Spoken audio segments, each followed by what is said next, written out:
Cake was already on the table when she said it. 3 tiers, white fondant, fresh gardenias along the base. I had spent 2 weeks finding that bakery, driven 40 minutes each way just to taste the samples. The woman at the counter had asked me what the occasion was, and I told her my wife's 60th birthday. And she smiled and said the person must be very lucky. I smiled back and said yes, she is. That was a Tuesday. The party was on a Saturday, and by Sunday morning I was sitting alone in my truck in a parking lot at 6 a.m., engine off, staring at nothing. But I'm getting ahead of myself. My name is Eugene. I'm 63 years old. I retired 2 years ago from 31 years in commercial construction management. I've built things my whole life. Bridges, office complexes, a hospital wing outside of Columbus. I know how to read a blueprint. I know how long something is supposed to hold. I should have read the blueprints in my own house more carefully. I married my wife. I'll call her my wife because that's what she was, 11 years ago. She had 2 kids from her first marriage. Her son was 19 at the time. Her daughter was 16. Her ex-husband had been out of the picture for years. Not gone in the sense that he passed, just gone in the sense that men sometimes go, slowly, then completely, like a tide that stops coming back. She was warm when I met her. Funny. She had this way of listening to you that made you feel like you were the only person in the room. I fell hard, harder than I'd fallen for anyone, and I was 52 years old, which is not a time when most men expect to fall for anything. We got married at the Cuyahoga Valley Chapel. Small ceremony, 20 people. Her son stood in the back with his hands in his pockets. Her daughter was the maid of honor and cried during the vows. Good tears, I thought. The kind that means something. The first few years were fine. Not perfect, but fine. Her son found work in landscaping, then lost it, then found it again. Her daughter went to community college, dropped out, went back. Normal family rhythms. I didn't expect everything to be smooth. I'd lived long enough to know smooth is just a story you tell yourself before something happens. What I didn't expect was what I started noticing around year 3. Small things at first. The way her son would leave dishes in the sink every morning and look right at me when I mentioned it, not acknowledging I'd said anything. The way her daughter would ask for money, not from her mother, from me, with a tone that wasn't quite asking, more like announcing, like she was telling me what was about to happen and just needed me to confirm it, and I would confirm it, every time. 300 for textbooks, 400 for a car repair, 1,000 because her boyfriend at the time had a business idea that needed seed funding, 800 for a security deposit on an apartment she moved out of 4 months later. I kept a number in my head without meaning to. After 2 years, that number was somewhere around $11,000. Not loans, gifts. Nobody ever offered to pay me back, and I never asked. I told myself that's what family does. My wife's brother was the one I had the hardest time with. He lived in Akron, 45 minutes away, and he came around about once a month. Always unannounced, always around dinner time. He was a big man, loud in the way that people are when they've spent their whole lives assuming rooms belong to them. He sold insurance, or said he did. I never saw evidence of it. What I saw was a man who ate my food, used my guest bathroom without asking, and talked to me the way you talk to someone you've already decided doesn't matter. He never said anything directly. It was always just under the surface, a joke here, a comment there, the kind of thing where if you pushed back, you'd be the one who couldn't take a joke. He called me the landlord once, to my face at my own dinner table in front of my wife and both of her kids. He laughed when he said it. Her daughter smiled. Her son looked at his plate. My wife, and this is the part I've thought about 1,000 times since, my wife laughed too. Not loud, just a quick exhale through her nose, but it was there. I let it go. I told myself it was nothing. I was good at telling myself things were nothing. The 60th birthday party was her idea, but I made it happen. She mentioned in January that she wanted something special, not a small dinner, something real, something she'd remember. I said okay. I meant it. I booked the private dining room at a restaurant called Ashwood, which sits on the edge of a nature preserve about 20 minutes outside the city. Nice place. Not pretentious, but the kind of nice where the service is quiet and the food is actually good. The room held 40 people. I filled it. I organized the catering through the restaurant directly, but I added things, a cheese and charcuterie spread for the cocktail hour, a custom gin cocktail named after her, a slideshow I built myself over 3 evenings using photos I'd scanned and digitized from old albums her mother gave me. I hired a photographer. I ordered a cake from the bakery in Medina. I arranged for a string quartet to play during dinner because she'd once mentioned offhand, years ago, that she'd always wanted to hear live music at a dinner party. She'd mentioned it once. I remembered. Total cost was just over $14,000. I paid out of my retirement savings. I didn't tell anyone that part. Her brother arrived early, which surprised me. He was in a good mood. Loud, backslapping, the kind of energy that fills a room and makes you wonder if it's genuine or performance. He hugged my wife for a long time. He shook my hand briefly like you shake a hand at a car dealership. Dinner went well. The food was good. The slideshow made people cry in the right way. My wife held my hand during it, which I noticed. I wanted to notice things like that. I was always looking for evidence that I was right to still be there. After dinner, her brother stood up. He had a glass of wine in his hand and that big smile on his face, and he said he wanted to say a few words. People settled down. Someone hit a spoon against a glass. He talked about my wife growing up. Some stories from childhood I'd heard before. He was charming, I'll give him that. He knew how to hold a room. People were laughing.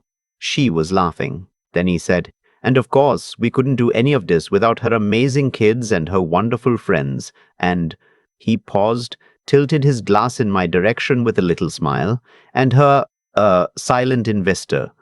A few people chuckled. Someone at the back said, ha. He kept going. I mean, every family needs one, right? The guy who keeps the lights on. Nothing wrong with that. That's a role. He said it friendly. He said it with a grin. He looked right at me. You do a good job with that, Eugene. We appreciate it. More laughter. Politer laughter. Uncertain laughter. But laughter. I looked at my wife. She was smiling. Eyes soft. She reached over and touched my arm, which I think was meant to be reassuring, but it felt like the touch you give someone when you're hoping they won't make a scene. I sat very still. My son was at the table to my right. I should tell you about my son. His name is Barrett. He's 34, works in software, lives in Pittsburgh. He drove 3 hours to be at this party. He doesn't say much, but when he says something, it means something. He has my father's eyes and my mother's patience, and more integrity than anyone I've raised him to have any right to. He had been quiet through the whole speech. Now he was not quiet. He stood up before the applause had finished, while people were still settling back into their seats. He didn't raise his voice. He didn't make a performance of it. He just stood. He said, I want to add something if that's okay. People looked at him. My wife's brother sat down slowly. Barrett reached into the inside pocket of his jacket and pulled out his phone. He held it up. Not aggressively, just present. He said, I've been watching my dad do things for this family for 11 years. I want to make sure that's clear before tonight's over. He read from his phone, not dramatically, just clearly. The $4,000 dental procedure my wife's daughter needed 2 years ago, the transmission replacement on my wife's son's truck, the security deposit, the textbooks, the seed funding, the cost of tonight's dinner. He didn't editorialize, he just read the numbers. Then he said, my dad doesn't talk about this. He wouldn't, but I keep track because someone should. The room was very quiet. He looked at my wife's brother directly. A silent investor, he said. Yeah, something like that. Then he sat down and picked up his fork like he was going to keep eating. I couldn't speak. I want to be honest about that. I could not say anything for a long moment. There was something happening in my chest that I didn't have a name for yet. Not anger exactly. Not relief. Something older. Something that had been waiting a long time. My wife's brother said something low. I couldn't make it out. My wife said my name once quietly. I put my napkin on the table. I didn't stand up in anger. I didn't raise my voice. I'm 63 years old, and I've been in enough rooms to know that the moment you lose your composure is the moment you lose the room. I just stood up, like a man who's finished. I looked at my wife. I said, I love you. I think I've loved you honestly, but I've been the only one who knew what that cost. Then I walked to the coat check, got my jacket, and drove home. Barrett texted me from the parking lot 20 minutes later. You okay? I texted back, yeah. Thanks for tonight. He sent back a single period, which is his way of saying, I see you. I want to tell you that leaving felt like a release, the way they describe it in movies, the windows down, the cold air, the sense of having shed something. It wasn't like that. It was quiet, and it was heavy, and I turned on the radio to a country station I don't even like, and I drove the whole way home in the dark, thinking about a conversation my wife and I had in our first year, standing in the kitchen at 2 in the morning, eating crackers out of this leaf because neither of us could sleep. And she had said, I remember this. She had said, I don't know why, but I feel like I've been safe since I met you. I used to think that was a compliment.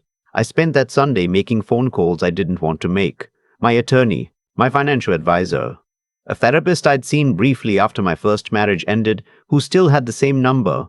Each call was short. Each call was necessary. My wife called several times. I let it ring. Her daughter texted an apology that was mostly about how my behavior at the party had embarrassed her. Her son didn't reach out. Her brother texted 2 days later saying he hadn't meant any offense, and people needed to develop a sense of humor. The only one who called and said the right thing was my wife's mother, a 78-year-old woman in Knoxville who has always called me by my first name and always meant it warmly. She said, Eugene, I've seen what you've done for that family. I've always seen it. I thanked her.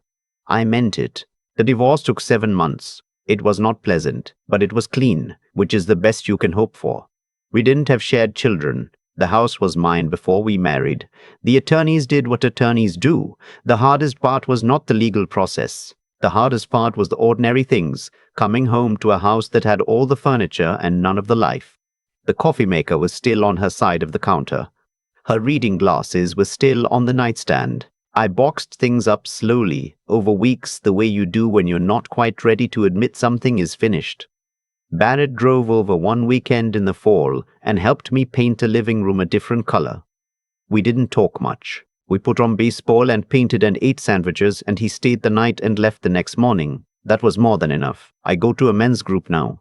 Thursday evenings at a community center 3 miles from my house. 8 of us, various ages, various situations. I didn't expect to like it. I do. There's something that happens when you're in a room full of people who aren't performing anything. You say something true and they nod, not because they're obligated to, but because they've felt it too. I've started sleeping better. I still drive past Ashwood sometimes. Not on purpose. It's on the way to the hardware store, and I'm there often enough. The parking lot looks the same. I think about that room, the gardenias on the cake, the string quartet playing something low and lovely while people found their seats, the slideshow I built from old photographs, the way someone in the back had said, "Oh, quietly," when a picture of my wife at maybe 25 came on the screen, young and laughing on a beach I'd never been to. I did all of that right. I want to be clear about that. Not for credit. I didn't need the credit. I did it because I believed in what I was building. I believed that if you showed up fully, put in the work, did the thing the right way, the structure would hold. That's what I know how to do. That's what I've always known how to do. What I know now, that I didn't know then, is that you can build something strong and still be living in it alone. Barrett called me last month to tell me he got engaged. Her name is June. She teaches middle school science. She thinks my son is funnier than he actually is, which I told him is a good sign. They're coming for Thanksgiving. I'm making the full spread. Turkey, stuffing from scratch. The sweet potato casserole my mother used to make with the brown sugar crust. Barrett asked me once why I still cook big meals even when it's just me. I told him I like the process. I like doing the thing correctly even when there's nobody watching. He said, I know, Dad, that's always been your problem and your best quality at the same time. I thought about that for a long time. I still think about it. Eugene is what's carved into the back of my grandfather's watch, which I wear every day. It means well born, or so I was told as a kid. I used to think that was just something they said. I've been turning it over lately, though. What it means to be born into something. What it means to carry it well. What you owe to yourself after you've spent a long time paying what you thought you owed to everyone else. I'm still figuring that out. But for the first time in a long time, I'm figuring it out in quiet. In my own space, with my coffee on my side of the counter, and my reading glasses where I left them, and Barrett's number in my phone, one text away and the whole rest of the morning ahead of me. That's enough. For now, that's more than enough. I've been thinking about cause and effect a lot lately. Not in any grand philosophical way, just the plain quiet version of it. The version where you look back at a decade of your life and you can trace, almost like a blueprint, exactly how you got to where you ended up. I was a man who built things. That was my whole working life. Showing up, doing the job right, not cutting corners even when nobody was watching. I brought that same approach into my marriage. I thought if I just kept showing up, kept building, kept holding things together without complaint, the structure would hold. That seemed like integrity to me. That seemed like what a good man did. What I understand now is that integrity without boundaries is just a slow disappearance. Every time I handed over money without being asked for accountability, I was teaching something. Every time her brother made a comment and I let it land and said nothing, I was teaching something. Every time I absorbed the cost, financial, emotional, every kind, and kept it to myself, I was teaching everyone around me exactly how much I could be counted on to absorb. And they learned it well. That's the hard truth I had to sit with. Not that they were bad people who targeted me. People are more ordinary than that. They just followed the path of least resistance, and I had spent years making sure that path ran straight through me. The evening at Ashwood broke something open that I didn't have the language for until later, because the thing that hurt wasn't just what my wife's brother said. It was that small exhale from my wife. That half second where she chose not to push back. 11 years, and in that moment I saw clearly what role I had been given in that family. Not a husband, not a partner, a resource, a quiet, reliable, never complaining resource. Barrett saw it too. He'd been seeing it for years, probably longer than I had. The fact that he kept those records, not to use against anyone, just because he believed someone should bear witness, that tells you everything about who he is. He didn't stand up out of anger. He stood up out of love.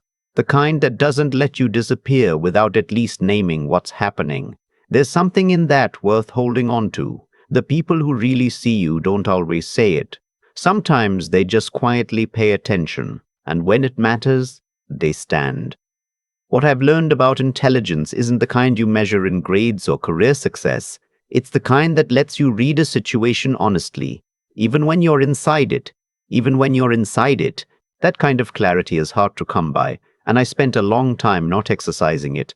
I was smart about everything except what was happening in my own house, and the resilience that came after, that came in the parking lot at 6 in the morning with the engine off. It came in the slow, unglamorous work of boxing up someone's reading glasses and painting a living room a different color and learning how to cook a full Thanksgiving for people who actually mean it when they show up. I'm 63. I own my mornings now. My coffee is on my side of the counter. Paris getting married to a woman who thinks he's funnier than he is, which means she sees him clearly and loves him anyway. That's the whole ball game. I don't know what else you need when you have that.